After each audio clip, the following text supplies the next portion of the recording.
ঈদের আজকে অনেক দিন হয়ে গেল। তো আমি ঈদ করতে গিয়ে ঈদের পর বাবার বাড়ি থেকে কি নিয়ে আসলাম সেই ভিডিওটা এখনও আপলোড দিতে পারিনি, তাই আমি আজকে ভিডিওটা আপলোড দিব।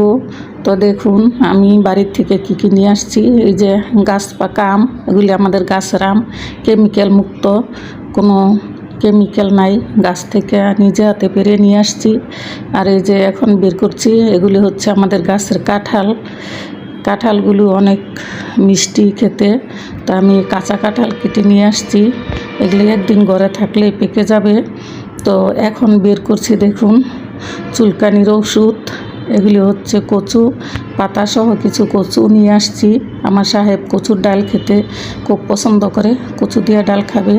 সে হচ্ছে উত্তরবঙ্গের লোক, ওর এইসব খাওয়ার খুব পছন্দ খাবার। আর কচুর লতি, কচুর আগা থেকে গোড়া পর্যন্ত আমি সব কিছুই নিয়ে আসছি। এই দেখুন কতগুলো কচুর ডগা নিয়ে আসছি।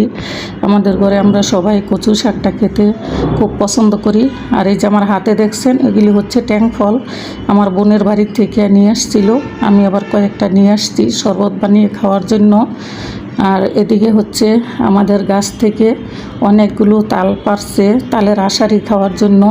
তো এই দেখুন আমি কতগুলো তাল নিয়ে আসছি, আবার অনেকগুলো তাল কেটে শ্বাস বের করে নিয়ে আসছি। আর আমার এক বাচ্চা বললো যে ফুফু আস্ত তাল নিয়ে যাও, আমি তোমার বাড়িতে গিয়ে কেটে দিয়ে আসবো। আর এই যে কাঁঠালের বিচি, আমরা গাছ পাকা একটা কাঁঠাল পেরে খেয়েছিলাম, ওই কাঁঠালের বিচিগুলো আমি নিয়ে আসছি। এই তো আজকের ভিডিও এই পর্যন্তই। বাবা মা যতদিন বেঁচে থাকে ততদিনই মেয়েরা বাবার বাড়ির থেকে এই টান টুকলা বান্ধে নিয়ে আসছে। তো বস্তা ভর্তি করে কত কিছু নিয়ে আসছি, তাই আপনাদের সাথে শেয়ার করছি। ধন্যবাদ সবাই।